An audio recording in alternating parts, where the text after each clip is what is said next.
All we need is like the love of one another and the communal aspect of one another and taking care of each other. While these sentiments were the majority opinion of most people in the Chaz, was it reflective of the leadership of this Lilliputian utopia?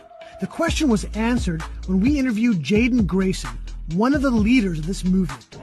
Every single day that I show up here, I'm not here to peacefully protest. I'm here to disrupt until my demands are met. You cannot rebuild until you break it all the way down. Respond to the demands of the people or prepare to be met with any means necessary. By any means necessary. That's not just a slogan. No. No. No, it's not a slogan. It's not even a warning. I'm letting people know what comes next. Included in the lengthy manifesto was the demand to abolish the justice system.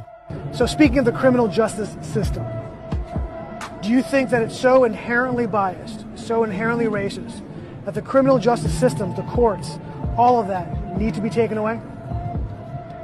Absolutely. Without question. And then what? Again, you're asking a question that cannot be answered. The unraveling that happens to that system is also exactly what will fuel the black minds and the black bodies that will recreate a new world. Do you feel like an American?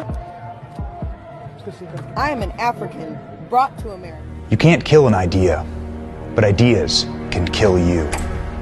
What if I told you that this has all happened before? The riots, the violence, church burning, attacks on police, destruction of private property, all in the name of equality. What is the deadliest thing mankind has ever encountered in world history? Is it disease?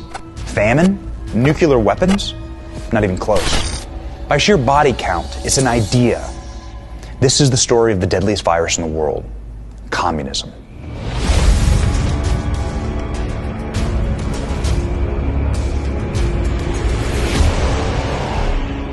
The year is 1848. Europe is burning. Political upheaval leads to mass violent riots in over 50 countries. Buildings burn, shops are looted, and national militias are called in to quell the mob. Sound familiar?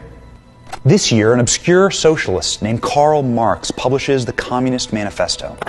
The Communist Manifesto outlines how to destroy capitalism and usher in communism through the means of socialism. To accomplish this goal, the manifesto pits two groups against each other based on their identity: bourgeois versus proletariat, essentially business owners versus the workers of that business. See, identity hatred is the key component that makes communism work. The history of all hitherto existing society is the history of class struggles, Marx writes. Today, we would call this identity politics. The principle is the same. Define people by their groups and pit them against each other with a perceived injustice, and then violence. Marx embraces violence. He calls for the forcible overthrow of all existing social conditions, and for the common ruin of the classes.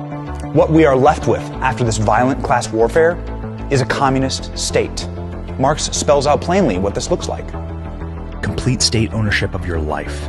No private property. High taxes, government control of communications and media, government jobs for workers, government income for all workers, mandatory government education, and government that supersedes the church. These are the programs that the left is pushing today, nearly 200 years after the writing of the Communist Manifesto. And they're using identity politics and, yes, violence to do it. Remember, this is about power and control.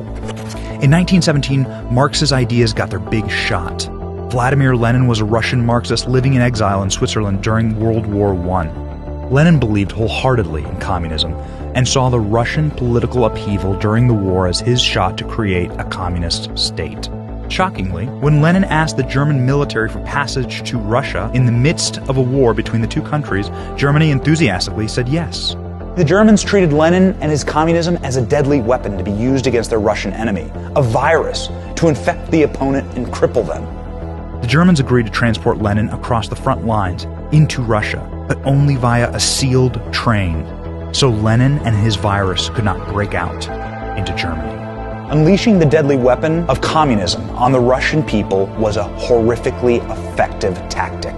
As soon as Lenin arrived in Russia, he began to employ identity politics and social justice as a potent tool in his civil war. Lenin told his armed revolutionaries in 1918, "Comrade, hang, and I mean hang so that the people can see. Not less than 100 known rich men. Do this so that for hundreds of miles around the people can see, tremble, know, and cry. They are killing and will go on killing." Lenin won using identity politics to pit groups against each other, incite violence, create anarchy, and then the virus took hold. Private property and businesses were immediately dissolved. Freedom of speech eliminated. Individual freedoms crushed. Economic collapse. Famine. Starvation. Secret police raids.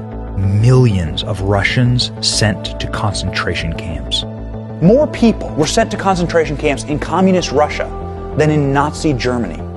In spite of practiced horrors in Russia, communism spread, and always by force. Eastern Europe, China, Vietnam, Cambodia, North Korea, Cuba, and parts of Africa fell to communist revolutions and dictators. It's critical to note, this mass death is not caused by foreign forces, but from within. Communism kills in the name of equality. They kill their own people. Communists do not care. They are indifferent to the suffering. Man-made famines and mass starvation in concentration camps are the norm, the cost of social justice. The death toll numbers under communism are staggering. Eastern Europe, 1 million. Vietnam, 1 million. Afghanistan, 1.5 million. Africa, 1.7 million. North Korea, 2 million. Cambodia, 2 million. Soviet Russia, 20 million people. But nowhere is the genocidal, sociopathic bloodlust of communism more evident than the dark history of communist China. China became a communist state in 1949 after a bloody, prolonged civil war led by Mao Zedong. After becoming a communist dictator, Mao joked about the killing of business owners in his own country. 30 million people. We have so many people. We can afford to lose a few. Mao's attempt to industrialize China, known as the Great Leap Forward, murdered more than 45 million people in a few short years, many simply from starvation. A total of 65 million Chinese nationals were murdered under Mao's communism. Mao kept power in spite of the genocide. Communists never give up power, ever. They don't have to. The state is God and you are nothing. Mao's political party remains in power in China to this day, and they exercise an ironclad grip on its people. The Communist Party of China's failed response to the coronavirus cost many innocent people their lives. The virus outbreak, most likely from incompetent management of their own viral labs, was made exponentially worse by the communist regime's inability to admit wrongdoing and warn the rest of the world. These actions directly led to the global spread of the deadly virus, resulting in the deaths of tens of thousands of Americans. But as always, with communism, the worst is yet to come. Many of the organized leftists torching American cities are Marxists. They admit it, they say so, and they are practicing the tenets of communism to the letter. We are trained Marxists. We are super versed on sort of ideological theories. Use identity and class division to destroy private property in the name of justice. Demonize capitalists. Publicly persecute those who disagree with you. Incite violence and seize power and control. In 1932, Stalinist-backed communists in Germany formed a group to violently clash with police, terrorize the public, and physically assault their political enemies in the street. The name of that group? Antifasciste Aktion, Antifa. This was their symbol. Their tactics have now moved to our streets, and so have their motivations. Vladimir Lenin and Karl Marx both agreed. The goal of socialism is communism. Power and control. It is always about power and control. What is happening right now in America is not new. In fact, it's centuries old. The tactics are meant to bewilder you and make you question your institutions. They're meant to divide us and raise what we know as America to the ground. It's a revolution by the deadliest virus known to man. Communism. You can't kill an idea, but ideas can kill you. We must fight this virus to survive.